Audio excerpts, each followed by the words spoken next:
Today's episode is brought to you by my new book, Fuck Whales, Petty Essays from a Brilliant Mind. Pre-order at Amazon, Barnes & Noble, or anywhere books are sold.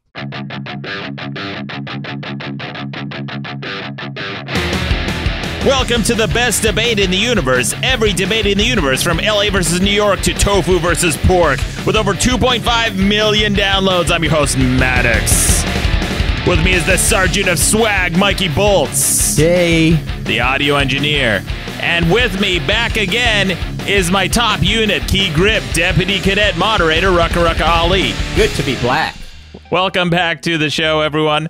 Oh, man, you were gone last week, Rucka. It's good to have you back. Great to be back. Did the music video go well? Oh, dude, this is going to be like Brokeback Mountain Part 3. Yeah. The third one where, like, they just go, they have no plot, but it's just as graphic as they can go. That's 2017 for you. That's what happens. This is 2018. Yeah. That's how advanced. You're so advanced. We're ahead of the curve. You skipped a year, skipped a sequel. You'll see what I mean. Great.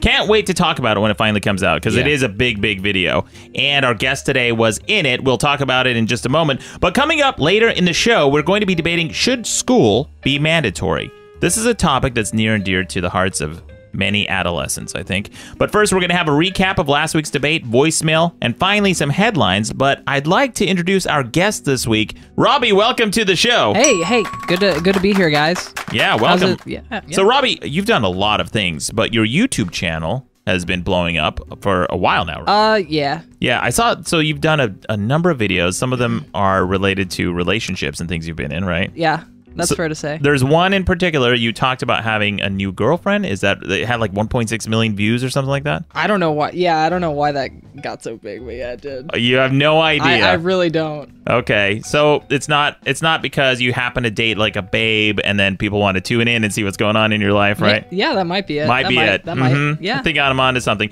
So what was the video you think that really put you on the map? I've done this thing called the Someone's Getting Naked Challenge, like a lot. And wait, it's the Someone's Gay Naked Challenge? Someone's Getting Naked challenge. Someone's Getting Naked Challenge, yeah, okay. Triggered. Yeah, Someone's Getting Naked Challenge. And basically, like, you go back and forth and you do challenges, and then whoever loses, like, strips off clothes. You should do that shit on YouTube. Yeah, strip off my clothes. The hairier, the better. That's what they're into, man. The Don't Laugh Challenge, the Don't Cringe Challenge, and the Get Naked Challenge. Well, like, I'll get naked, not for YouTube money, though. You gotta pay me the buku bucks. Mikey, would you get naked on YouTube? Of course. Would you really? Have you ever been? I have been naked. You've been naked? I put a black bar on my penis. Yeah. Oh. If you're a fan of nudity on YouTube, we got a video that we just worked on this weekend. It's called Am I Gay? Yeah. It's a song. It's a music video. The short answer is yes. Yes. Now, for those of you who don't already follow Rucka, Mikey, actually, all of us on Snapchat or Instagram, Rucka always posts previews and clips of things he's working on, and there's one clip in particular. Can we talk about this? Yeah. It looks like a bukkake scene. It looks. Is that giving away too much? No, okay, not at all. Yeah, it looks like a bukkake scene. Robby, you're in it. Another one of our guests from a long time ago, Dreadmere, was in it. Mikey, were you in it? I was not. Mikey. No.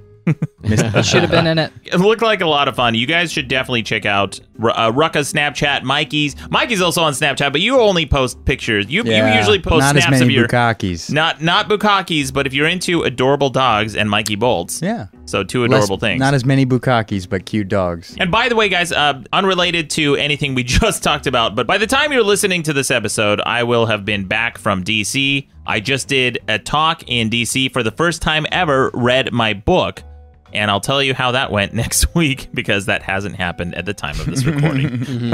Yeah. In case anything else crazy happened over the weekend, guys, like, don't be like, I can't believe you didn't talk about 9/12. Yeah. Or the giant Mexican earthquake that just happened, actually. Yeah, we are. So Ruck and I both work with an animator. His name is Olo. Oh. He's an amazing animator. I was talking to him this morning, and literally as I was talking to him, he took a few minutes to respond to one of my messages.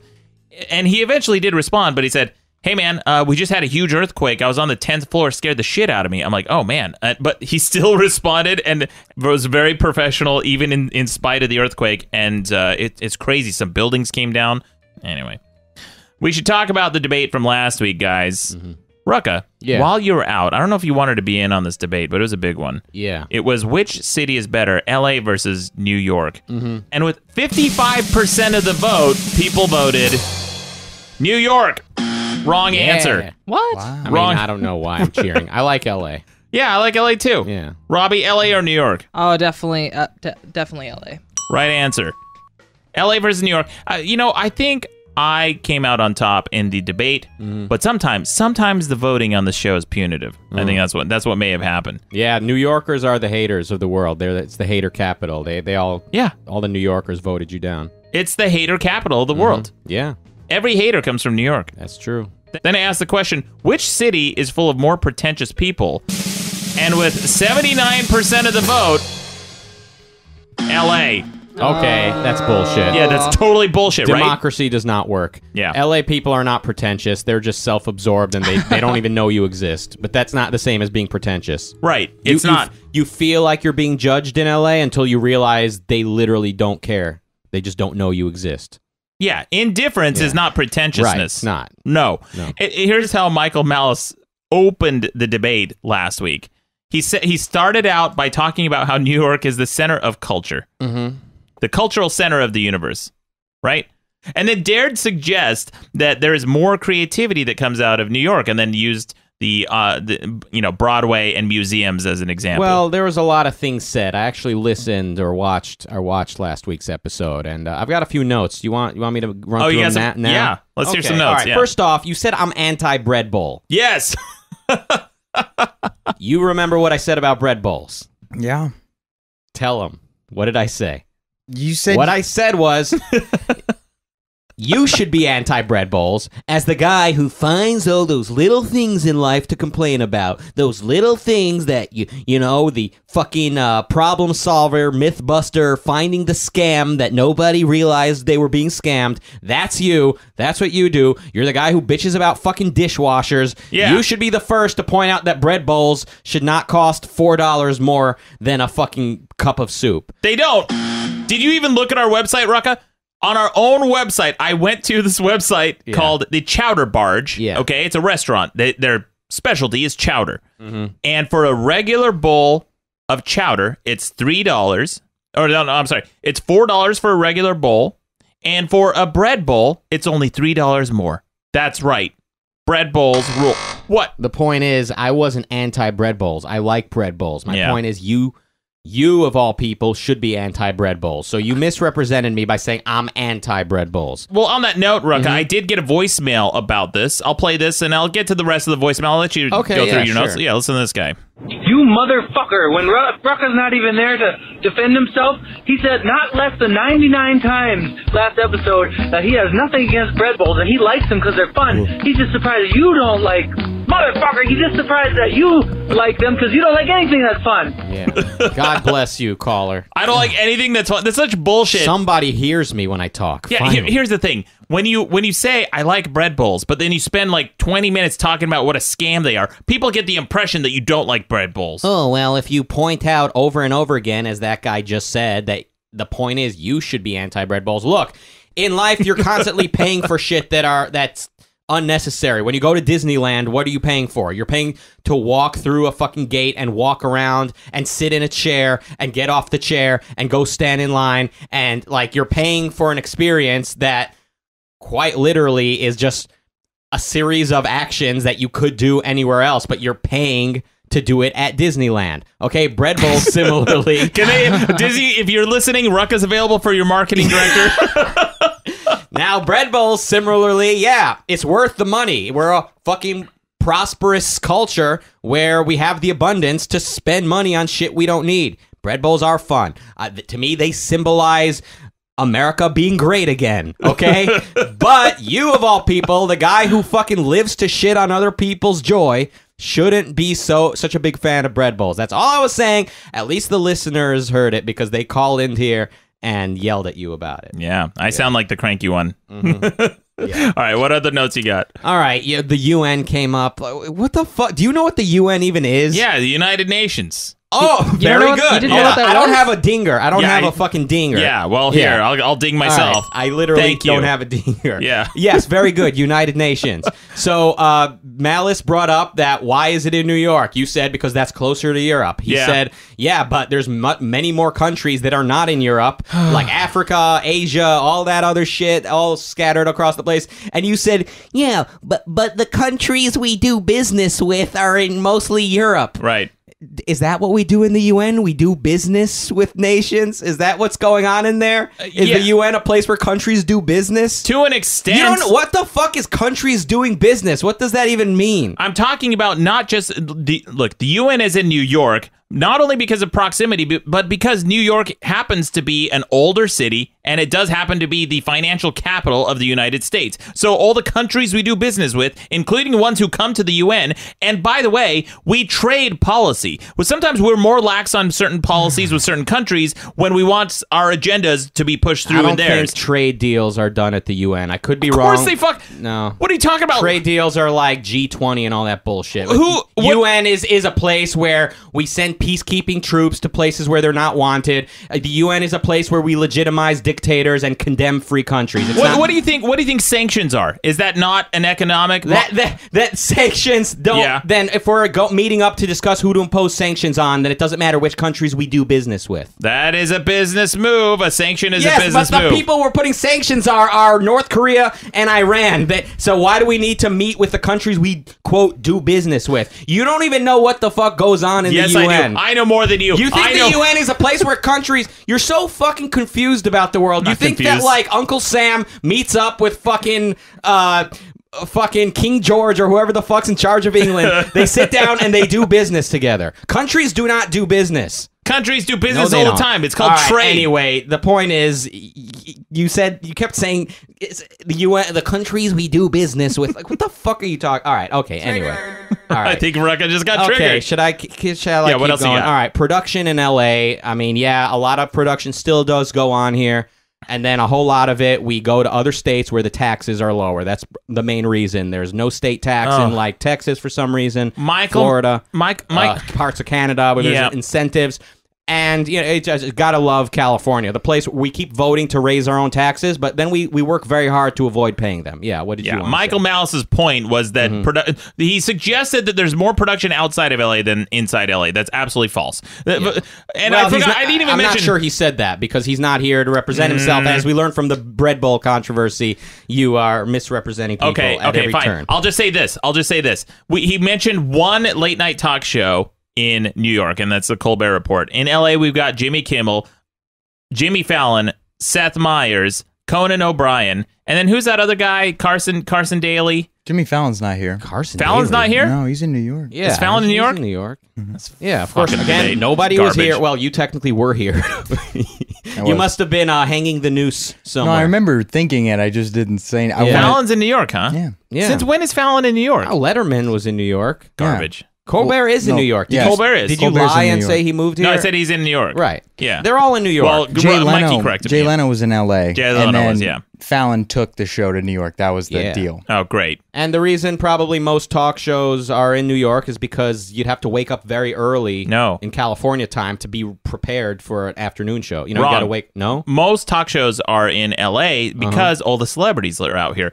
That's the number one problem they have in New York when they have talk shows is they can't book any guests. Right. It's a huge problem because all the celebrities live out here. All the production is out here. So in New York, what you have like the Daily Show, the majority of the guests they book are usually politicians and people who write books because the publishing industry and DC is on the East Coast. No, because the Daily Show is a political show, so they mostly book people with a book or politicians.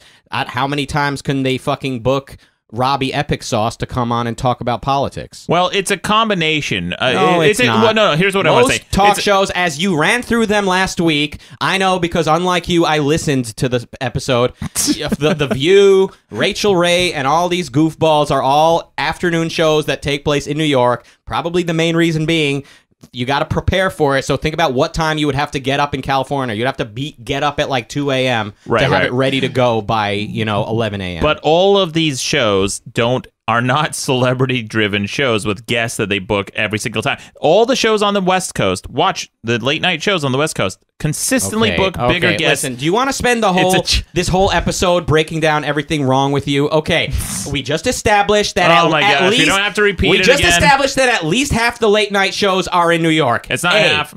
At least half. A. B. Virtually all the afternoon shows are shot in New York. So why do you keep sticking to this idiotic idea that they need to shoot in LA to book celebrities when clearly shows that do feature celebrities are all being shot in New York? Production is it's predominantly in Los Angeles. Production of like movies and stuff. No, studios, NBC, CBS, Fox, all the studios are in Los Angeles. Yeah, Fox where they shoot TV shows and stuff what that'll TV shows? air 3 months Every... from now, but daily shows? Yes, daily shows they too. Are mostly shot in New York. You guys literally went through them last week. All right, let's fucking move on from this shit. Oh, thank God. All right. I'm saving the best for last, you motherfucker. Okay. Let's hear it. Oh, you're gonna What do you got? All right. Okay. Something about Manhattan. First off, you said that when people think of New York, they just think of Manhattan. Yeah. And Malice brought up like Brooklyn and Queens and Harlem and all these the fucking Sesame Street comes to mind before Manhattan. What's with fucking Manhattan? That's the one. You have to pick the one place that is homogenous and use Manhattan to say that. New York is New York is a fucking melting pot.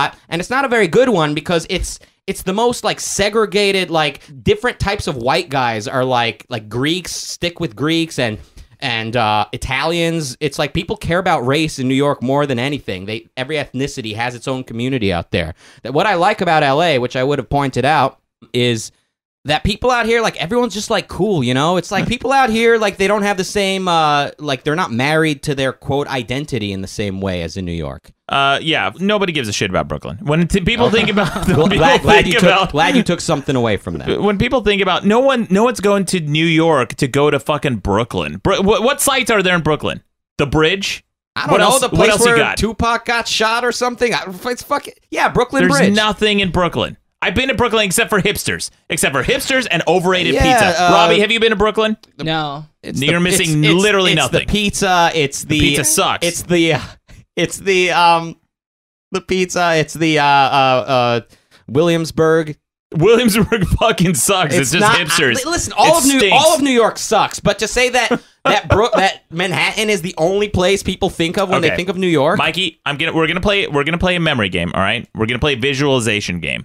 I'm going to say a word and tell me the first thing that pops into your head. Okay, New York. A tall guy. He's probably hanging out and just tall guy with the torch. That guy, the tall guy with the torch. Where is that guy? Yeah, Manhattan. No, he's not. Yeah, really? It's close enough. It's not. Close. It's technically not on Manhattan. Where is it's it technically? It's out in the fucking ocean, technically. But what part of which bureau is? No one goes to Brooklyn to see the Statue of Liberty. You can't really? see it. Yeah. Okay, so let me get this straight. No one goes for Brooklyn Bridge. No one goes for the Statue of Liberty. The Statue of Liberty is not visible from Brooklyn. Where's the Empire State Building? In Manhattan. Okay, one thing. Times Square, Manhattan. You got the new World Trade Center. All that shit. You didn't see the fucking terrorists ramming planes into Brooklyn. Good point. They don't give a shit. They be killing their own kind. Yeah, Let's get to some voicemail. We're not usually like this. Garbage. Okay. Yeah. Guys, if you want to leave us a voicemail, it's at madcastmedia.com. The number is on the bottom of every page. Here's some voicemail, though. Here's one about fruit, LA versus New York. Hey, Maddox, I like how Michael Malice compared Los Angeles and New York into the terms of, 500 BC and the 18th century. And I totally agree with the produce. When I go to South America, oh my fucking Jesus Christ, everything tastes better there. You drink juice, it tastes like juice. It doesn't taste like shit. How could you not want your food to taste good? How is that some sort of backwards-ass idea of an older time? It just shows that you don't like life. Yeah. Fucking Aussie. Yeah. You don't like life if you live in New York because you don't like fruit. You can't like fruit in New York. It sucks. All the fruit sucks. The only good food in New York is Italian. Because there are a lot of Italians there. The pizza sucks. Yeah. The pizza sucks. But the Italian restaurants generally in New York are pretty good. And they have some upper scale fusion restaurants, some American restaurants, really good chefs in New York. Look, I'm not going to diss the food in New York. It's pretty good, except for the Mexican. Here's another call. This one's for you, Rucka. Because a couple episodes ago, you said some some asinine, head up your ass comment about cannibalism, and you got called out hard. Listen to this one. Hey, Rucka. Yeah. I eat pussy. Does that make me a fucking cannibal, you fucking dipshit? Does it? I mean, do you eat it literally? Like, do you bite it off and swallow it? What a could be a virgin. cannibal. No. How do you eat pussy? They call it eating pussy because, like, you eat pieces of it off, right? Oh, my It gosh, grows dude. back. No, but you got called. You said that drinking breast milk was... I get it. We all eat pussy. Huh, Robbie? Here's another call. This one's about Malice. You know, the farther I get into this week's podcast, the more I love Michael Malice, even despite his incompetence in basic, macromolecules and stuff. I just love how he's just taking a big old diarrhea shit on you, Maddox. Yeah. Yeah, so that guy called in multiple times, and he was very precise about macro versus micro, I think carbohydrates, because Michael Malice thinks that, I think he made the case that when you eat a burger, the least healthy part is the patty and the cheese and the bacon, as opposed to the bun. Well, the buns are complex carbohydrates that just turn to sugar inside your body, right? That's the worst part. How is like the meat worse for you than the bun? Yeah, exactly. It's not a thing anymore. It's changed. Right, Mikey? Yeah. Mikey. I don't know, dude. Smart. They change their mind. Yeah, on this everything shit changes all the time. Yeah. Anyway, here's another call. I talked about Cards Against Humanity that I happen to play sometimes at parties. This guy's calling me out. Hey, Maddox. Quick question for you. Who the fuck plays Cards Against Humanity? A lot of people. That's the stupidest game of all time. Oh yeah, we're gonna play this game. We're gonna have fun. It's so random. The whole game is based around how random can this be? Oh my gosh! Grow up here and play a real man sport like football. You're not supposed to play it alone, douche. Yeah, let's all play fucking football at a party. Yes. Like 2 a.m. Jesus Christ, dude. Yeah, the guy's playing Cards Against Humanity by himself. Was it Jesse P.S. that said Cards Against Humanity is a way for unfunny people to be funny? Yeah, look, I get it. It's not the perfect game. I've played it at parties and I've had fun with it. The only problem with the game is that after you've played it once or twice, you see all the cards and they become kind of stale. Especially the first generation of that especially the first print of Cards Against Humanity. There's all these Glenn Beck jokes in there. There's Al Gore jokes in there. Very dated, not relevant anymore. Sarah Palin jokes.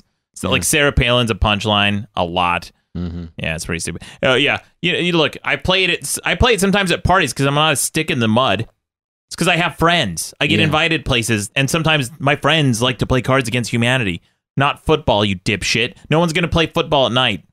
It's garbage. Here's another call. All right. We had a caller call in from Alabama last week. Oh yeah. Talking about how he's able to make a phone call and not die, and then he died actually. So here's this call, calling him out. You know what? That Alabama truck driver from Alabama, he's not from Alabama. Bullshit. It's not even a good impression. Have Mikey do the impression. Watch, he'll do a better impression of an Alabama truck driver. Cool. Oh shit, Fuck that guy. you got pimped, Mikey. But Hey first, there, how you doing? hey, Yeah. That's all I got. No, that's Larry the Cable Guy. Sorry about that. Larry's from Prilosec Alabama. OTC. I don't have a good Alabama. That's a decent Alabama, Mikey. It's- Forrest Gump is from Mobile, Alabama. Yeah. Yeah. Well, anyway, Ah, shit. and here's one last call. This one, Rock, you've had a boner this entire episode. This one's Yeah. gonna bolster your bullshit argument. Hell yeah. Here. Hey, Maddox. I just have to let you know that I think Michael Malice was right. My family grew up really, really poor, and for my 8th grade graduation, my parents saved up for a full year to take me to New York City so I could see all these fun things like the museums where I saw the world's first Kermit the Frog and everything. And then they ended up taking me to Broadway to see Beauty and the Beast. And it was incredibly expensive and probably one of the best trips of my life at that time, of course. So, yeah, great show. Keep it up. Yeah. I'm not sure if that's an argument for or against me, because she's essentially saying her family had to save up for a year to do this, to take her to one trip to New York, and it cost them a fortune to see one fucking Broadway show. How many families do you think can afford to do that? Especially a family of 4 or 5? How many can afford it, or how many do it anyway? Oh. Dude, you think of New York like people think of LA. They think that like you and I were like walking down the Walk of Fame every day. You know, fucking. What else is there in LA? Well, what else? What? That's about it. Look, it's not a very tourist friendly town because you don't have Times Square, you don't have the Statue of Liberty, you don't have the Empire State Building. Those are very visible landmarks in New York. Although when I first came to LA, I drove down the Hollywood Boulevard, the Hollywood Walk of Fame, where you see the stars on the ground and all that shit. And I thought, oh my gosh, this city's so amazing. If I lived here, I would come down to this road every single day. I would go to all these shops. So then, fast forward, at one point in my life, I lived just, I think, a few blocks away from it. Never fucking way. It's the worst. It's awful. All the stores suck. It's really dirty, and you'll probably get stabbed. And at night, it's just bonkers. Just call them Armenians. Some of them. Yeah. No, and it's just the same store over and over again. New York pizza, New York pizza, New York pizza. Yeah. It's like everyone comes to LA to eat New York pizza. And then the same gift shop. But yeah, like people think in LA, like, oh, you live in LA, you must hang out the Walk of Fame every day. And we have to explain to them, like, no, that's just for the tourists. Honestly, that's not really LA. And that's how you think of New York. You think that, like, New Yorkers are going to Broadway every day. No, I don't. I never said that. You're misconstruing my argument, but I will say this. Yeah. Most New Yorkers, the ones I know, my friends who live there, they live in Brooklyn. Manhattan is not where the people live. That's why Manhattan is homogenous. The only people who live in Manhattan is rich people. That's it. Right. So your point about New York itself being homogenous. When I say New York, I'm talking about Manhattan. No one gives a shit about the other boroughs. No one gives a shit about the places where your friends live. No, they don't. I have friends all across the country, flyover states, and they're called flyover states specifically because no one gives a shit about them. Yeah. Look, I come from Utah. I earned that, okay? Apparently, Brooklyn is a flyover city now. Brooklyn? Yeah, no one fucking flies to Brooklyn. What airport do they have in Brooklyn? What airport do they have in Manhattan? Isn't JFK in Manhattan? No. Close enough. Point me. Good job. Anyway, whatever. Let's move on to the debate. Joining me again is my top unit, Key Grip Deputy Cadet Moderator, Ruck Ollie. Let's hear his buzzer. There it is. And Robby, let's hear yours. There you go. If you hear a buzzer from either of these two fine gentlemen, that means they have disagreed with me. I have said something that they want to correct me about or just interrupt and just interject and add a point or two. But we should get on with the debate. Robby, this is one that you suggested at the top of we talked about it a little bit, and this is one I think that's near and dear to the hearts of a lot of adolescents. It's whether or not school should be mandatory. Robby, what do you think? Should school be mandatory? Why or why not? I feel like if you know what you want to do, it shouldn't be mandatory. Like, there's a lot of jobs and stuff that don't require school at all. That's a more sophisticated answer than I was expecting right out the gates, because I wrote an article about this a long time ago, very similar to the thesis that you just said, which is if you know what you're doing, if you know what you want to do in life, if you have direction, school is not for you. You don't necessarily need it. What? So he's saying, no, it should not be mandatory. And you're saying? No, yeah, and I'm going to argue that it should be mandatory. Absolutely. Oh, okay. Yeah. No, I mean, that's the last I'll agree with you, I think, for the rest of the show. So school, I think, should absolutely be mandatory because most of society's problems come from the uneducated. You can't even have democracy without education. If you think about it, and this is something I think is more important than any other aspect of society is education.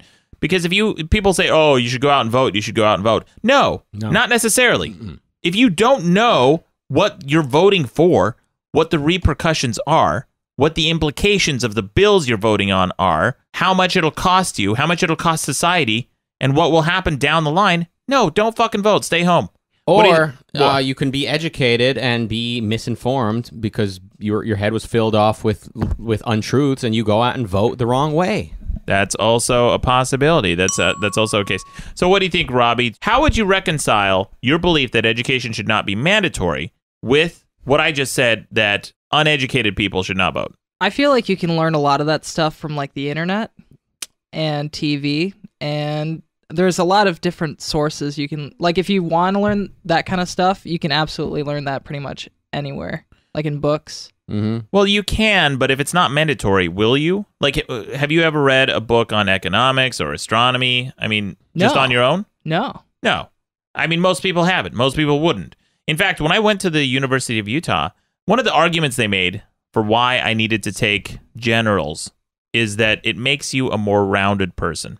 And it sounded like one of those bullshit things that they were just saying so that they could rope me into taking a bunch of classes and pay for them, right? But then I signed up for a bunch of classes that I would have never taken had I not been required to. And it did make me a more rounded person. I actually learned a lot about different things that I would have never taken an interest in. Like, I took a survey of jazz class. It made me really appreciate jazz and learn the entire history of jazz and where it comes from. Can you tell us a little bit about jazz? Yeah, what do you want to know? Anything? You like Sure. jazz? It started the roots of jazz started in Dixie, essentially. Dixieland jazz. And then it grew through the eras to big band.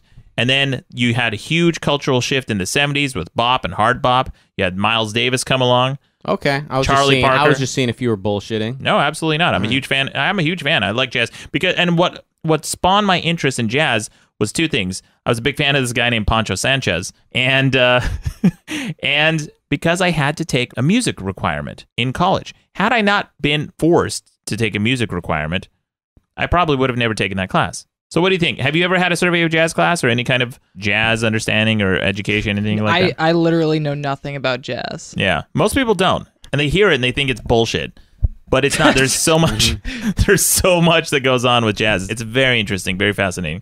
I feel like every music has like its own thing. Here, let me give you guys an example of You don't something. need to know about jazz. I Like just- that's Yeah. not. Why? It's not You don't mandatory. need to learn about anything. When have you ever used jazz in your work? Literally on every single episode of this show you're listening to. Yeah. The first 5 to 6 minutes has a jazz track playing in the Wow. background. Good thing it's you very soft. Good thing you took a 6-month course. Good thing you know so much about jazz to play that in your background. Yeah. I don't need to know. I'm just saying. You just asked me when have I ever used jazz. All right. Okay. Yeah. Is that really what's propelled your career? No, it's not what's propelled my career, but it has definitely Did you broadened ever my pay musical attention horizons. in any other classes? Because whenever any other topics come up, you've got like these broken fragments of information that you can't seem to integrate. But when it comes to jazz, you are just... It's like you've got it all fucking worked out. I know a lot about a lot of things, buddy. Yeah. I took here's a class. I took American history, which is the fucking worst. Why? I hate it because it's boring as shit. What's It's boring? What do you mean so, it's boring? It's, first of all, it's super depressing, and second, super boring. Why is it depressing? Most people don't really understand the full scope of the Native American slaughter that occurred in America. It is so much worse than most people think. No, and you're never most taught people it. know that no. it was bad. I No, think you have no idea. All anyone knows is we traded some chicken pox blankets no, with the that's Indians. not true at with the all. natives. All they tell you about in school is how badly the Indians were treated. What's the worst thing you know about the Native They Americans? were forced to walk across the country, and they all died on the way. Yeah, that's the summary. What do you know about the Native American plight? I know white dudes were being assholes or like get out of our See, state. there you so go. they Public school system There at you go. work. Yeah, All dude, they teach you. They don't they teach really you. don't teach you a They lot. don't teach you They about the Native Americans being violent and provocative. Yeah, well, You don't even know about that to this day. You think that these perfectly peaceful, mushroom tripping, sun worshipping folks were just sitting around at the Mayan pyramids minding their own business when Mel Gibson pulled up on his fucking ship, his fucking ship. Yes, go on. Mel Tell Gibson? me about What my film are you referring to? Tell me about this movie education that is I only this? have fragments of. Yeah. Listen, I'll just give you guys a glimpse of how bad it was. Yeah. There was a program. This was a government mandated program during I believe the mid to late 1700s or early 1800s, where they were trying to. They looked at natives as almost like non-people. So they looked at them as savages, as apes, as people who needed to be brought into the fold and be civilized. So they created this program where they would separate the children from Native American parents, and they would bring them into Christian homes, give them haircuts, dress them like Westerners, dress them like colonialists, and then they would indoctrinate them day after day after day. And what happened is these kids oftentimes would reject the indoctrination. They didn't want to become Christian. They didn't want to learn American values. They didn't want to learn the values of the colonials. They didn't want to eat their food. They didn't want to learn their customs. And when they rejected it, what happened is they would enslave these kids. They would sometimes put them under the floorboards and just hold them there for days. It's You're using colonialists and Americans interchangeably. Look, I would have to get very specific to find out Yeah. exactly who it So was. what I don't remember that What you're part saying of it. is forcing That's an important people to part. learn things doesn't always work. Yeah. Damn it, Robbie. That's true. But I'm not saying kidnap children and, put them in floorboards until they get depressed and kill themselves. And which, by the way, that's what happened with these Native Americans. These Native Americans, a lot of them were so depressed, they would either try to run away, they'd get recaptured, they'd get punished very harshly, or they would kill themselves. I think something like 30 out of 40 of these kids that they did this experiment with killed themselves. I mean, there's just so many stories like this that people don't really know about. They're never going to teach you. Them. What does this have to do with education? What does this have to do with education? They taught you about it. Well, I learned this because I was forced to take a class that I had no interest in and still wouldn't. To this day, I would never pick up a book on American history. It's boring. Where does that help you now? Where does it help me now? Where does that help you in your job right now? It helps him focus on the negative, just like when they taught him American history. They focused entirely on the negative. No, they didn't. Dropping all context of what the rest of the world was like at the time, or what some of the good things that America was doing while the rest of the world was not. They only taught him the negative things that happen, and now he focuses on the negative for a living. Other than with bread bowls, he completely finds the worst things in life to talk about. Oh my gosh, you didn't even give me a chance to talk. First of all, most American history up to that point, I had a highly positive impression of America. Every time they teach you American history as a kid, as an adolescent, Indians, yay Pilgrims. Yes, it is. My impression of America was much more positive before I took this class. It was all about Plymouth Rock, the colonies sat down with the Native Americans. No, but they forced you to learn all that stuff at first. Yeah. So if you weren't forced to learn that at first, because that's what education is making you do. Yeah. Like they're forcing you to learn all that bullshit at first and filling your mind with all this bullshit. Like why don't they fill your mind with like stuff that's useful? Well, they do that as well. They like math and science and business and things that people can actually use for application. Now, here's the difference, Robbie. Here's why mandatory education is important, because everybody understands the need for applied math and applied science and applied education, right? Those are things that you go out and do. Those are your applied technology centers. A lot of them are, like how to repair a washing machine and computer repair and massage therapy, all that shit. Those are things you do. But very little emphasis is put on theory. When do you ever learn theory if you're not going to academia? I mean, you don't ever learn theory. You don't ever learn mathematical theory, like why these things that we use came to be. And it's very fascinating stuff. And Rucka, to your point about learning about the rest of the world, I also took an Asian history class. I learned a lot about Asian history, Asian studies. I learned about China. I learned about Chiang Kai-shek breaking off from China, the mainland China, and went off and took over Taiwan, which to this day is still causing problems. Mm-hmm. Taiwan doesn't consider themselves part of mainland China. It's very controversial. This is stuff that I learned in college. I would have never known this stuff had I not been forced to take some history prerequisite. What do you say about that, Robbie? I thought we were talking about like preschool, high school. Preschool, high school. Wait, are we talking about college level education, or are we talking about general, like... Well, that's a good point.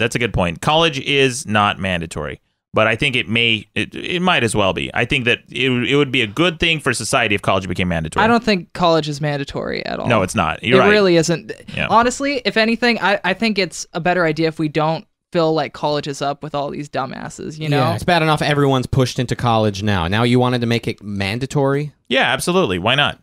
Well, I don't know. Maybe because this horrible country that you hate so much. I don't hate America. Used to have something to do with freedom. So now you want to just force people to go to college?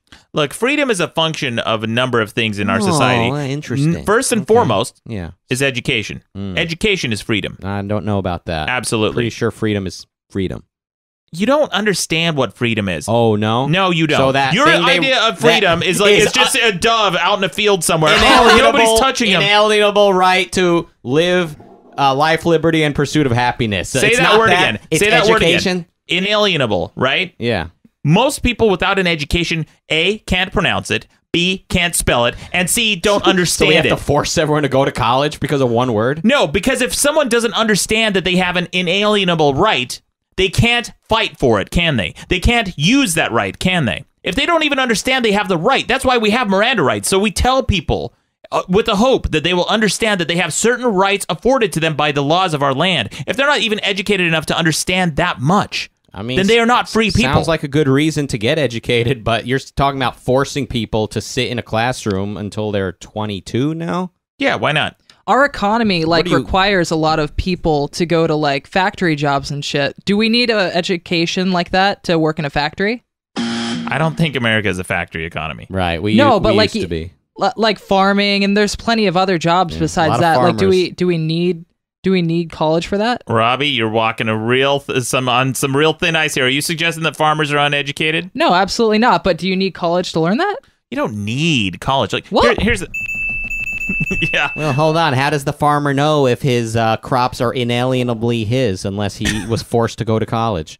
Yeah, well, you should understand a very basic minimum of things. Listen, let me explain something to you because level. Sorry, what? No, you go ahead. I gotta learn the pH level of the soil and shit, boy. Yeah, it's important. Okay, so you're the same guy who tried mansplaining to me what freedom even means.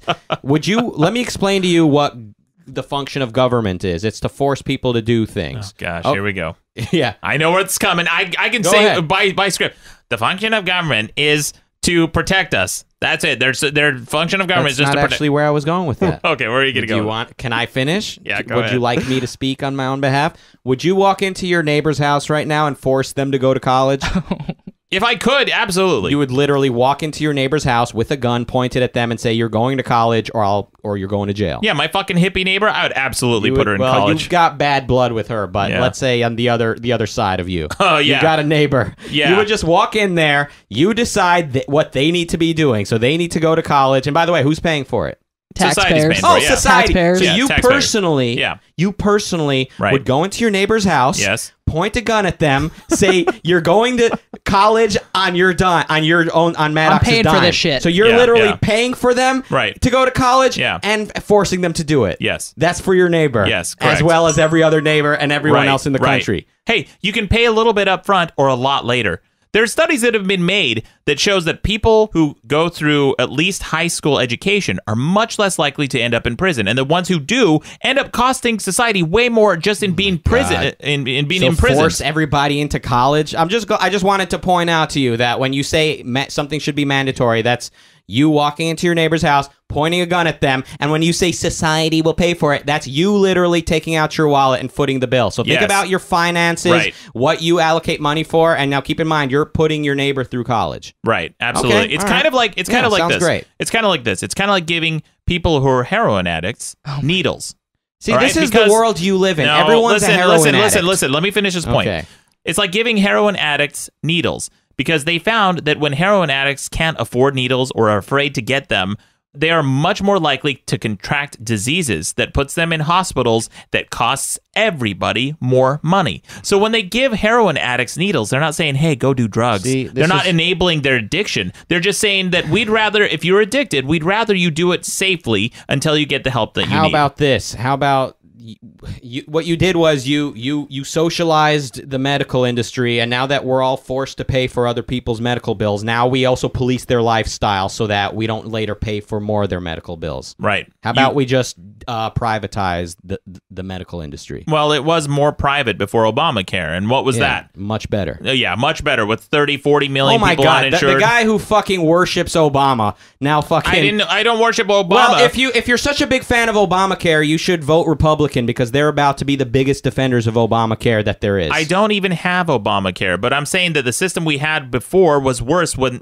I had so many friends who couldn't get insurance. Then don't hang out with fucking losers. I had so many friends. Oh, sorry, my friends have pre-existing conditions. Oh Rucka. yeah, it's Big always a fucking pre-existing scam. condition. Yeah, everything's a pre-existing You want condition. your pre-existing condition friends to have a better life than privatize, deregulate, lower That's taxes, what it was. stop penalizing Yeah. everyone that's productive, Yeah. and actually see the price come down. Except for the first time in 30 years, one of my friends who's been experiencing incredible pain, head pains, back pains, didn't know what was wrong with her, finally was able to, for the first time in her life, with insurance, get examined and find out what the fuck was wrong with her so she could get treatment because she couldn't get it before because of pre-existing conditions. And by the way, guess what? Everything's a pre-existing condition. If I work for an employer and he's covering my insurance, my health insurance, and I go from job to job and I happen to have a lapse in coverage, guess what? I fucking fit under that bill and I can't get insurance anymore either. Hunger is a pre-existing condition. We all need to eat, so that means we should all pay for each other's food. Pretty much. Okay, great. So communism works, guys. Let's open up a history book. Did they teach you about communism in your That's retarded not college? communism. Or That's did they not only teach you communism. about the plight of the Native That's Americans? not communism. No? When No. everyone pays for each other's food, that's not communism? No. No? No, it's not. It's not? There's more than enough food to go around. Who's producing the food? Everybody's producing food. I'm pretty sure it's individual private citizens that produce the food. When we have trillions of tons of food Who being produced wasted the food? every year. Who produced it Let to me waste finish it in this the first point. place? Let me finish this point. Where did the food come from? Let me finish this point. Okay. We have food that's wasted. Who's wasting it? Who does it belong to for them to be wasting it? Who produced it? Who put it there? Who pulled it out of the ground? Who manufactured the machine that would process the food? Okay, Rucka, you make a good point. We should let people starve. Good point. Let them starve? Yeah. Are you literally going to walk into your neighbor's house right now, take all the money you've got, and pay for their food? If I see someone you're letting them starve. Hold on. There's another neighbor, too, Well, you asked the hungry. question. If I see someone who's starving, who's hungry, I'm going to feed them. Have you done that? Yes. I've never seen you feed somebody. Well, hang around me more. Well, I do it hang often. around you plenty. In fact, 5 out of 6 times I've done it. Oh my God. Approximately has been in New York. All right, so everyone should be forced to pay for everyone's food, and No. if you're opposed to communism, You're not then forced to. you're quote letting people starve. Look, I you're feel not- like I'm, for a guy who's here advocating education, you don't understand the most basic historical lessons of how much communism leads to starvation. You say you've learned about Asian history. Do you know how many people starved in communist China?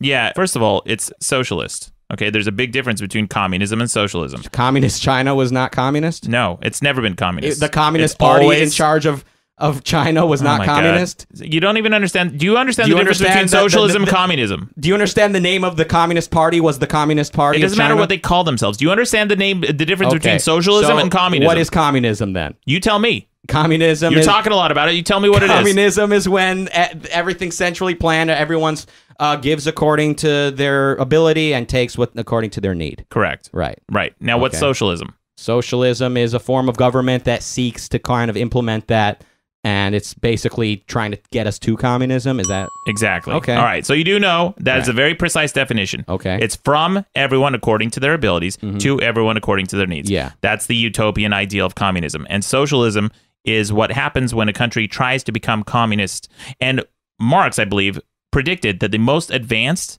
industrial countries would become communist first. His predictions were wrong. That's not what happened. What you had is leaders in China like Mao who tried to do great social experiments that ended up with a lot of starvation because they don't know shit about agriculture. They don't know shit about... And that's what happened in North Korea as well. That's why communism failed horrendous. I'm sorry. That's why socialism led to 100 million dead people. Right. They didn't know about agriculture what you know. Yeah, That's what it is. That's what happened in North Korea. It's not that centrally planning a fucking economy leads to mass starvation. It's not that forcing people to do shit they don't want to do, taking away their property and making it illegal for them to provide for themselves. It leads to. It's not that. It's they didn't have the information about agriculture. If only someone had told Mao Zedong what he needed to know about agriculture, China would have been fucking Disneyland. You just agreed with me. You said that it's not that they tried to have a centralized agriculture that didn't work. That's the exact... said that? You just said that. What? You said it wasn't that they had a centralized agriculture, a centralized economy that didn't work. It's essentially the same thing as not understanding, not having enough knowledge, which comes back to our debate. If they understood better, like, for example, Kim Jong-un caused mass starvation in North Korea. Yes. And the reason is because he had some theory about how the hillsides should be, right? So he had the hillsides raised, and what happened is that essentially caused a lot of mudslides and erosion, and that killed all the crops, and it caused mass starvation. It's because he doesn't know shit about the economy. He doesn't know shit about agriculture. Oh my God. Okay. He doesn't know shit about farming. Homework. Find one case of authoritarianism that led to prosperity and human happiness. I'm not arguing that authoritarianism is good. Well, you're saying Kim Jong-un's problem is that he didn't know shit about the landscape, right, and that Mao Zedong's problem is that he didn't know shit about agriculture. Right. I'm saying find me an authority dictatorship in history that My point is authoritarianism itself is what leads to mass misery. You're saying no, it's that so it's not only, you're not only bringing this argument people make that real communism has never been tried or real socialism has never been tried. You're literally saying real authoritarianism has never been tried. You're saying I'm not saying that. You're saying that's not what you're I'm saying that a well-informed authoritarian government that knows enough about agriculture and landscapes can properly provide for its populace. That's what you're saying. I'm not saying that. It's not? I'm not. So, but you said that the reason North Korea is full of starving people is because Kim Jong-un implemented the wrong policy. It's Right. not because it's an authoritarian dictatorship that disallows people to produce and provide. They're not necessarily mutually exclusive, Rucka. You can be an authoritarian and a shitty at economics and shitty at agriculture. Okay. And just because you're an authoritarian government doesn't mean everything you do. Please let me finish. Okay. Just because you're an authoritarian government doesn't mean everything you do is wrong. Doesn't mean every policy you enact is bad. It's not. Look, it's a broken clock. Even a broken clock is right twice a day. Sure, but if you are authoritarian, you will always end up with mass misery and starvation because that's the nature of authoritarianism. Right. I mean, that's a straw man argument. I'm not defending authoritarianism. Well, you keep. I'm pointing out that socialism has led to 100 million dead people in Right. China, and your answer is, well, because they had the wrong policy. Right. So if they had the quote right policy, they would have made it work. Yeah, probably. You think so? I'm talking to a third grader that doesn't understand the mass failure of communism. I'm sorry, socialism. Socialism, right. You literally think it could have worked. We understand the problems of socialism. History has shown us time after time socialist societies that have failed for various reasons. China, by the way, today is still a socialist society.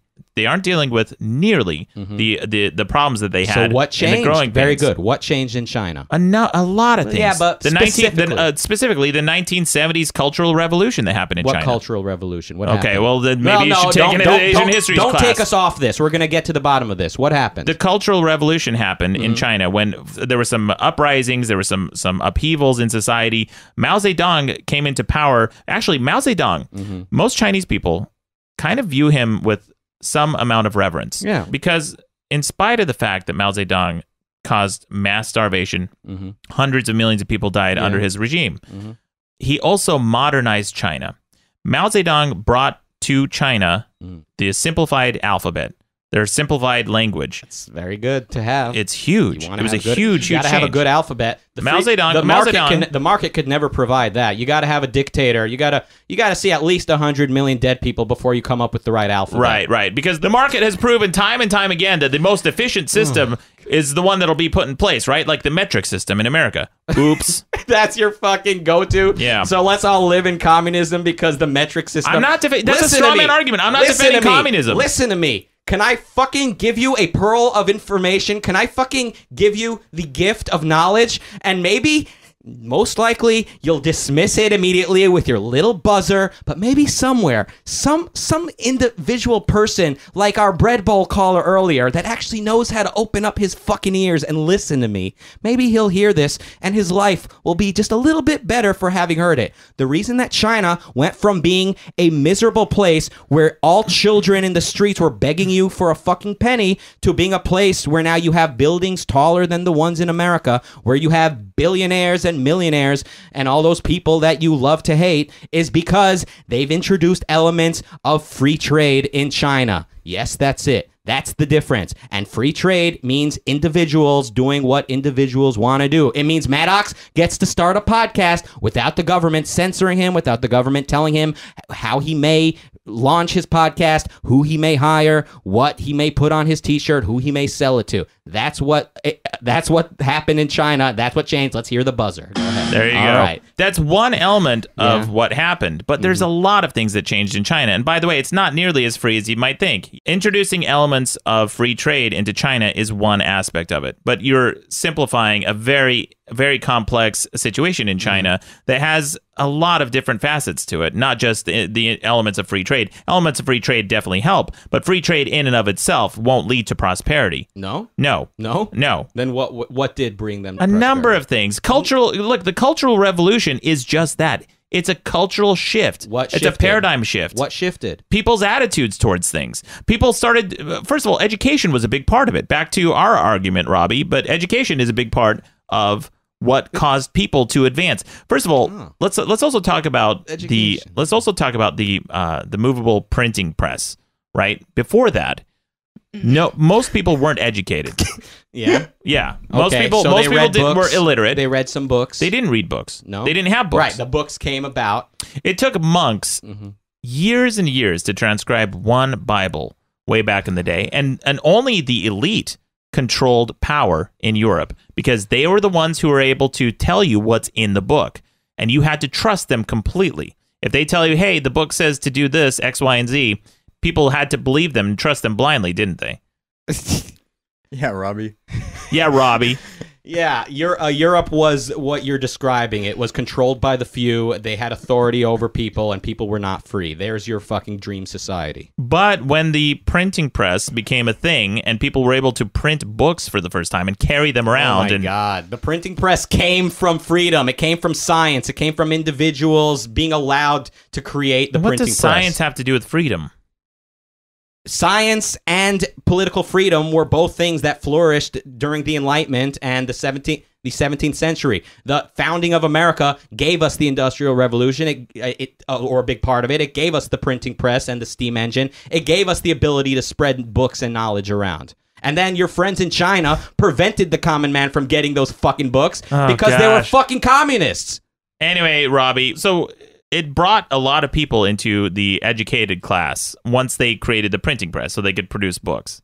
Can I just say that the printing press, it sounds like every time I hear it, it just punches the boring punching bag in my brain. It is the most boring sounding. It is boring. Now, people say, when do I ever use algebra? When do I ever use trigonometry or calculus? Why do I need to know that stuff? Dipshit, you're using it every fucking day. Literally, all of these That's computer not me, programs. though. That's someone else. using That's it. someone else. Yeah, see, Robbie knows. Someone learned all that themselves. If you want to learn that, go the fuck ahead, dude. If you want to go learn how to make a spaceship, go ahead. I'm making YouTube videos. This guy's working at a fucking factory. Yeah. This guy's working at a sushi stand. But the people who developed YouTube and the video compression technology that you use, the cameras that you use, all of these things rely on a backbone of mathematics and science, without which none of this would exist. Your ability to live the lifestyle that you like is thanks in part to the people who learned this stuff. So to say that we shouldn't learn it, or it should only be... I'm not saying you shouldn't learn it. Well, it I'm shouldn't be saying that mandatory. it shouldn't be mandatory. If you don't want to learn it, then you shouldn't need to learn it. Okay, well, then we're back in the dark ages where one person is coming along saying, hey, look, I know what's best for you. I read this book. You guys don't know how to read this That's book. where you're trying to take us now. You want an authority figure telling us what we need to know and what should No, be I'm saying the our opposite. purpose of life. I'm saying that Oh, it authority... should force us to know things. I'm sure the authoritative state won't pick and choose what knowledge we need to know. Well, you can't teach everybody everything. No, that's why. it starts. That's especially why we have government Yeah. that is run by the people, for the people, Yeah. who come along and decide collectively that this is the type of things that we want to teach our population. These are the types of things that we think is important for people to know. These are the base standards of education.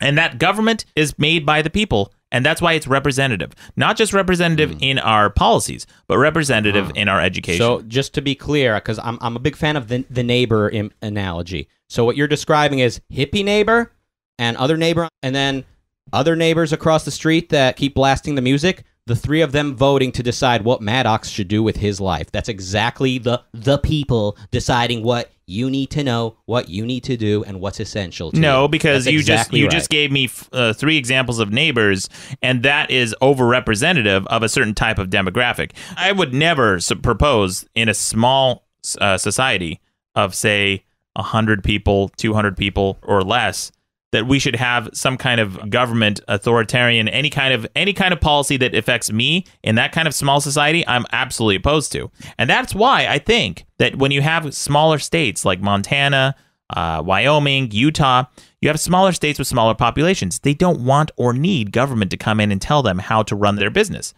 But when you have more and more people in dense urban areas with collective resources that are used, you have to have a policy. that tells people how to use that collective property. What are the collective property? What are the collective resources? Like roads, waterways, lakes. Don't they have roads trees, everywhere? forests? Like, here's a perfect example. The fishing industry needs to be regulated because fishermen who are catching the fish that we eat don't necessarily know about the critical point in populations. Right? If they overfish a certain population, you'll never have that fish again because it will just die off. And this has been a big problem with a lot of different species of fish. So you have all these fishermen out there who are just fishing and fishing and fishing and just trying to catch as much as they can. Well, suddenly you have a population collapse of a certain species of fish. I don't think that has to do with like knowledge. That should be more of a law thing. Well, who's going to... First of all, if we don't even know that that's the thing that's going to happen, then who's going to pass that law? Population collapse in fish? In fish, yeah, happens all the time. And fishermen are constantly trying to evade government regulation because they think they know better than the government. Mm-hmm. They think they know better than scientists, than researchers who have studied these populations. They found, hey guys, if you overfish this population, you'll never have it again. It's a good thing that we learn about this in schools. Yes. And if school isn't mandatory, then enough people who learn this stuff might not be in place, especially in place of policy. When did we ever learn about fish in school? We didn't. I did. Let me let you off the hook with that terrible fishing analogy and instead agree with you. I'll say, let's say you're right, that we need the government to inform us about where it's okay to fish. Well, don't you think that forcing everybody to go to college means grade inflation and people graduating without actually learning anything, which is exactly what happens? No, not necessarily. You just don't give people who don't do the work credentials. But that's the opposite of what happens when we force people into school. Just because someone goes to school and gets bad grades doesn't mean they didn't learn anything. I think that even having a dumbass in college is better than having a dumbass on the streets. It gives people hope. It gives people opportunities. I think I have no hope whatsoever learning about your bleak view of the world every single day.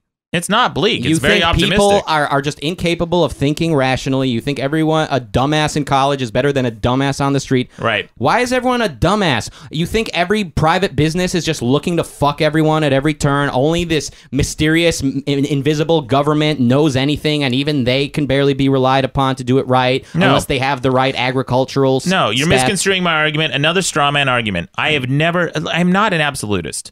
The ideal solution is a combination of government and industry. We need government for certain things. Certain things government does better than anyone else. I have said for a long time, in fact, I'm so glad it finally happened. So we can talk about it. Mm-hmm. Equifax, TransUnion, and TRW, maybe the TRW is a different one, but these are credit agencies that are privately run businesses. They're private industry. That should be a government function. It should have been from a long time ago, but it hasn't been. And it got hacked. Equifax got hacked. And who's accountable for it? First of all, they're on the hook for billions of dollars of damages. All of this stuff got hacked, and it's all out there now, and they're on the hook for billions of dollars. And guess what they're going to do? File bankruptcy. They are not accountable. If this was a government agency that did that, and there was that much of an oversight, which, by the way, government's not perfect either. Everything has its flaws. You need to find a balance. You need to find something that works in some situations and not others, and then swap out what doesn't work. I'm not saying always do this or always do that. Industry has great track records, and so does government when it works. I'm not opposed to having government in place when we need it, and I'm not opposed to having industry take over jobs that the government shouldn't. That's my stance. It's very reasonable.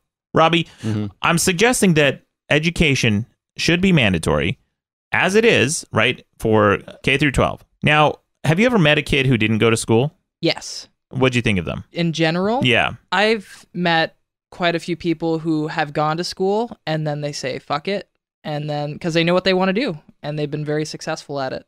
Okay. Like what are their jobs? What are their occupations? I have a bunch of friends that are YouTubers because, that's kind of the industry I'm in. Yeah. There's your best argument against forced education. Look at the most booming sector of the economy we've got today. What's that, Mikey? Musically, yeah. Musically, yeah. Absolutely. Yeah, musically. A lot of entertainment. I have a friend who, very, very talented musician, but didn't have hardly any education. Just kind of dropped out from a very young age and has crazy views about health, about nutrition, about biology, about science. These are people who believe they get powers from rocks and crystals. And it is heartbreaking talking to these people because these oftentimes are people who get duped. They're gullible. They are not critical thinkers. Critical thinking is not something you're born with. It's something you're taught. You have to go to school to get that. Yeah. Have you ever had an actual lesson in critical thinking? Yeah. You did, Mikey. When did you have that? When I studied abroad, a few broads in Italy, we we took a critical thinking class. Are you being in philosophy. serious? I can't wait. No, he did. Yeah. Okay. A couple broads. And what did you think of the critical thinking class? It was crazy. It's like you dissect everything, top, right, left, bottom, and break it down. It definitely fed my mind during my time there. Yeah, it's absolutely important. I didn't learn critical thinking until college. I think I've told this story before, but I took a writing placement test at the University of Utah to see what level of writing class I could go into. And this test put me in the lowest, most remedial writing class that there possibly was. And it was interesting because it was in this class that my professor taught us critical thinking. I wasn't expecting to learn that. But had I not taken that course, I may not have learned critical thinking. And I wrote an essay in that class that is basically the template for everything I write. It is my most treasured essay. It's my most perfect essay. And every time I write, every now and then, every couple of years, I'll go back and I'll dig up that essay. I'll read it again. I'll remember the structure, and I'll remember how to create a cogent argument. And I learned that in that class. Had I not been forced to take it, I may not have been. I guarantee I wouldn't be where I am today. Yeah, and if I never got arrested for possession of marijuana in 2006 or 7, my life also wouldn't have taken positive turns. Hey, there you go. That doesn't mean the war on drugs is a good thing. It means that in a particular situation, I made the best of an experience that was offered to me. Right. Now, I do maintain that whether it's with your education, with my kicking bad habits, or with anyone else's wise choices, the freer a society and the more rational society, the more people will make the right choices and rise to the occasion. Ding. I'll agree with that. Oh my gosh. Oh my gosh. Well, tell you what, here's another decision that people should rise to the occasion to, and that's using HelloFresh. Yeah. Guys, today's episode is sponsored by HelloFresh. Thank you to HelloFresh for sponsoring this episode, sponsoring the show. Guys, HelloFresh is an amazing service. I know there's a lot of different services that you can buy meals and they'll send it to you. They'll send the ingredients. I've used HelloFresh multiple times. I've created at least 4 or 5 meals now with HelloFresh, and it is so simple. The beauty of HelloFresh is they'll send you the ingredients, and one of the times I ordered a HelloFresh meal, it was something like sweet Italian sausage that came with some pastas, that sort of thing. The problem with sausage these days, let me tell you the problem with sausage, right? It's always full of nitrites and nitrates. Really bad stuff for you. They put it in a lot of stuff for preservatives. Everything from beef jerky to pepperoni. And I looked at the ingredients, I looked at the back of the package of the HelloFresh sausage. None of that in there. It was very fresh. It tasted very fresh, very clean, very healthy food. And they show you the calories right on the package. In fact, they sent me some meals that I just cooked this week. They have look at this. They got this Juicy Lucy burger. Look at this guy. I want the Juicy Lucy. And by the way, guys, I'm going to post pictures of the meals that I cook on the website because they come out looking like the picture. Yeah, it's pretty. I want the Juicy. Yeah. And all of these things, they tell you how much time it takes to prepare, and they're super easy. It's step-by-step instructions. You can create this in the kitchen with zero cooking experience, no matter what your level of experience. You don't need education. You need education. You need education. You can get it from the recipes. Yeah. Yeah. It's actually very simple. You got to know how to read and measure. Yeah, you got to know that much. Actually, you don't even need to measure because they send you the ingredients. You got to know how to read. And usually, right? Or no, is it just they all have pictures. Oh my gosh! See, ladies and gentlemen, capitalism at work. Yeah, the meals I will say are absolutely delicious. You tried some, Rucka. Quality. Yeah, good stuff. Yeah. And in LA we know good food. Yeah, absolutely. We're not a bunch of low-level Brooklynites. Guys, it's less than $10 per meal. And you can usually feed at least 2 or 3 people. Depends on how big your portions are. Yeah, you can order the family pack. You can order the classic packs. They have vegetarian options, which I won't be trying. Then when they ask me if I want a vegetarian option, it's like, no, meat, please. That burger is delicious. So, guys, I want to thank HelloFresh for teaming up with Madcast Media. They are offering everyone in our audience $30 off your first week of deliveries when you go to HelloFresh.com and use the offer code MADCAST30. Again, that's HelloFresh.com. and use the code MADCAST30 to get $30 off your first week of deliveries. It's a tremendous service. Thank you so much for checking them out, guys. It really helps us out, really helps out the show. And by the way, when you make these meals, I want you guys to send me pictures of these meals. I'll post them on the website. We'll compare. We'll compare and see how your meals turn out compared to mine. I think mine will turn out better. That's the truth. Anyway, thank you again to HelloFresh. Madcast30 is the code, $30 off your first week of deliveries. But now it's time for the Rucka wrap-up. Rucka, you have a wrap-up for us?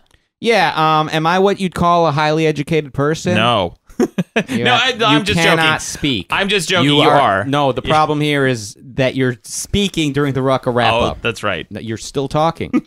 You're laughing now. This is. We should have a jar where you drop a dollar coin. Now you're talking again. That's $2. All right. Am I what you'd call a highly educated person? Maybe not. Which goes to show you don't really need to be educated. But I do know this. I have a PhD in doing what I want to with my life. Deciding what life do I want and how am I going to get there. And, forcing people to go to college, all it does is just make them dumber, give them the false sense that they're educated, which they're absolutely not. You go to I went to community college, so I know what bogus education looks like. I know what dumb people in classrooms behave like. These are not smart people. I'm talking about my own kind. I can say these things. I went to community college year after year, went away, came back, ultimately never graduated. I'm like the Maddox of Detroit. That's what they call me. They go, oh, here he comes. It's the Maddox of Detroit. Anyway, when has forcing anyone to go to school ever worked? It doesn't work when you're 5. It doesn't work when you're 25. Just let your imagination run a little bit and see where life takes you. Thank you. It's a Rucka wrap-up. There you go. But thank you for the wrap-up, Rucka. Moving on to some quick news headlines. Guys, I don't know if you heard about this. Melania Trump, speaking of education, Melania Trump is in a legal row with an English language school. Yeah. There's a billboard that was put up in Croatia. It says, just imagine how far you can go with a little bit of English. Reads an advert for the Americi Institute, an English language school in Croatia. So they put up a picture of Melania Trump to give people inspiration that if you learn English, sky's the limit. True. And by the sky, they mean the wife of President Trump. She's from Croatia? She's Croatian, yeah. Of course. That's like their hometown hero then. Yeah. And now Melania Trump, whose face was used alongside the slogan, has threatened to take them all the way to court. Oh, God. The U.S. First Lady's lawyer said the campaign used her image without consent. She has asked for the billboards to be removed within 24 hours. The school's Facebook page has been updated with a video of the song I'm Sorry by 1960s country star Brenda Lee. Wow. I used to think she was kind of classy. Yeah. She doesn't talk much. She's well-dressed. I'm surprised that the First Lady would tell some, no offense, crap country. What's Croatia doing? What are they? Croatia's a beautiful country. Where is Croatia? Is Croatia? It landscape beautiful, or are they inventing new apps for your Android beautiful? It's in Eastern Europe. Look, Croatia is not the pinnacle of technology or anything like that. Have they produced any beautiful sculptures lately? They make shoes. Do they? I don't know. I don't know what Croatia's industry They do nothing. It's kind of a low-class move to go tell this poor country just trying to motivate their ignorant students to go to class and to go tell them, hey, take my picture off of that. It's kind of douchey. It's not nice. Also, you're the First Lady of the United States. Why wouldn't you want to inspire an entire generation of kids? Because we don't need the Croatians to get more educated than us. It's America first. Yeah, I guess. But they're trying to get the Croatians to learn English. Good point. Wow. What a slap in the face. How's that promoting American values to sue them? Obviously, it's insane. It's dumb. Speaking of... If that story is entirely true, which sometimes there's missing information. I saw it posted on multiple websites, multiple sources. My source was the BBC. But here's another story. It says, Pepe the Frog's creator goes legally nuclear against the alt-right. Did you guys hear about this? I heard about this. Yeah, this just happened. Pepe the Frog creator Matt Fury... Fury? Or is it Furry? Has made good on his threat to aggressively enforce his intellectual property. The artist's lawyers have taken legal action against the alt-right. They have served a cease and desist order to several alt-right personalities and websites, including Richard Spencer, Mike Cernovich, and the r/Donald, the Donald subreddit. In addition, they have issued Digital Millennium Copyright Act takedown requests to Reddit and Amazon, notifying them that use of Pepe by the alt-right on their platforms is copyright infringement. The message to the alt-right is clear. Stop using Pepe the Frog or prepare for legal consequences. What do you guys think of that? So they're just saying fuck you guys. Okay, so the alt-right are who are the alt-right again? I'm sorry. The alt-right, good or question. sometimes they call them the new right. It's the political party that was coined. I think the phrase was coined by this guy named Richard Spencer, who is a white nationalist, and he is very much like I would say the most far extreme point of view of the right side of the political spectrum. So it's those guys. Yeah. But no, what do they think they're right about? What? Yeah, I don't understand that part. They are very much in favor of strong immigration laws. I think Richard Spencer would want no immigration inside the United States. They would want to boot all the immigrants. They'd want America to be for whites, and they believe in some white nationalists. It's a bunch of racist old white dudes, right? They're not old. Yeah, some of them are. Richard Spencer. It's kind of a younger white nationalist movement. So it's a bunch of racist young white people. Yeah. Okay, so only they're not allowed to use it? Well, it's his property, so he said. I guess he's saying. Wait, so an alt-right dude owns Pepe? No. The guy who's suing these alt-right people is saying it's my property. I created it. It's my artwork. Stop using it. Oh, okay. Yeah. And since you're blonde and beautiful, you should probably distance yourself from the alt-right at this time, just for anyone who's watching the podcast. just give a statement saying, "Hey, I am opposed to the alt-right." I'm opposed to that. Thank you. There you Good. go. It's very important. Robbie. Here's one last story. This has been making headlines everywhere. I'm sure you guys heard of it. This is from KKTV.com. The Mad Pooper is wanted by Springs Police. This is Colorado Springs Police. The Colorado Springs family has spent weeks trying to get a mystery woman they've dubbed the Mad Pooper to stop defecating in their neighborhood right outside their houses. I brought a clip from this news story, and news stations around the country are having a heyday with this. Listen to this. Well, this is new tonight. A family has had enough. They say a woman is defecating on their sidewalk near Briargate and Union in Colorado Springs. The family says they've caught her in the act twice now. They've begged her to stop, but now Springs police are getting involved. Spencer, this is so gross. What is the family saying about how often this is happening? Elisa, according to the Buddy family, about once a week, they're getting all too familiar with the paper towels she wipes with and the nasty surprises she leaves behind. Yeah, the Mad Pooper running around this neighborhood, taking shits everywhere. And they have pictures of her, too. They've confronted her. They're like, hey, why are you doing this? Why don't you stop? What'd she say? Nothing. Just like poops and runs off. Is she mad when she's pooping? He's the Mad Poop. Does she not have a bathroom? I don't know. Here's my theory. I think this woman gets off on it. Some people like to be caught in the act of doing something they know they shouldn't. You know, it's like you get the thrill, you get the high. It's like people who have public sex. They know they could get caught at any minute, especially if it's in an elevator or a busy public space, something like that. You could get caught. So she probably gets off on it. At least she's wiping. Brings her own rolls. With paper towels. Paper towels, yeah.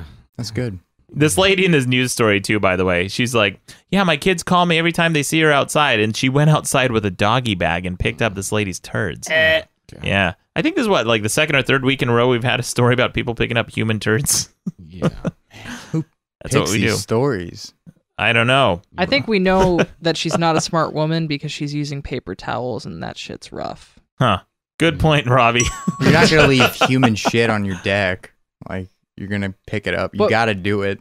Yeah. You got to pick up the shit. Yeah. Well, she's leaving the human poop on sidewalks and things like that. Like, this is around a public park. And they pointed out the total number of bathrooms around the area where she's shitting. There's public restrooms. There's outhouses. There is a McDonald's. There is a Taco Bell. There's like all these different places she could go to poop. She's choosing the sidewalk. That's pretty funny, though. Yeah. Like, if that's just a prank, that's pretty fucking funny. Pretty good prank. Just shitting right by the bathroom or on someone's deck. Yeah. Yeah. I used to know this guy in Detroit. He called himself the Turd Terrorist. And he used to go to public bathrooms, not even public, like bathrooms at like restaurants and stuff, and just like spread his shit all over the stall. Just to be annoying? With his hands? I guess with his hands. I What? never saw him do it. An asshole. Gross, dude. The guy, he's a sociopath, and that's who you meet in the Midwest. That's who lives out there. I know you think they're all like middle-income Jewish parents, apparently, but I mean, you got some crazy sickos in the Midwest. Turd terrorists. Yeah. They get bored, dude. People in the mid. What do they have to do out there? Not a whole lot. Apparently, save up all year to go see one fucking Broadway show. Broadway. Yeah.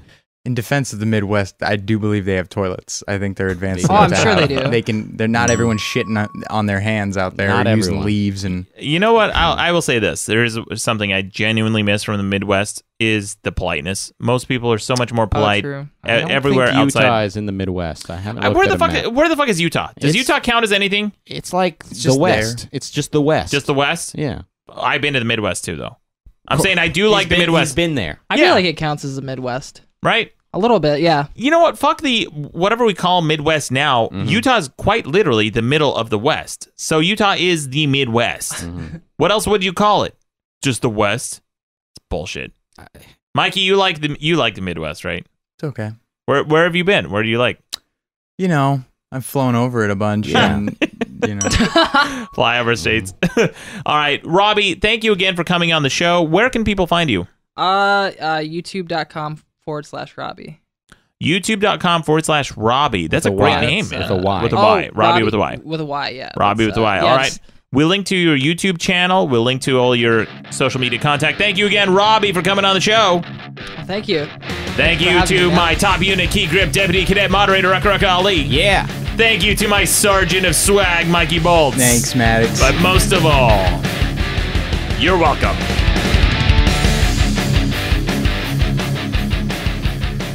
Oh, hey, Maddox. Just sitting here playing some video games, eating some delicious pepperoni pizza, playing some Call of Duty. Oh, shit, I just got shot in the head. I died. Guess you owe me a free t-shirt, you dumb fuck. Okay, people are really jumping on this free t-shirt bandwagon. I said a couple episodes ago that if you die while calling in to make a voicemail, leave a voicemail on the show, you get a free t-shirt. So since that's happened, we've had like 4 or 5 deceased callers, deceased fans, unfortunately. So a lot of people pass away. Here's one more. Hey, Matt. I was just listening to your podcast. And, where's my free t-shirt? I beg your free t-shirt. With his dying breath, where's my free t-shirt? Hey there. Don't forget to subscribe to Madcast shows on iTunes, Stitcher, or your favorite podcast app. Okay, bye. Madcast Media Network.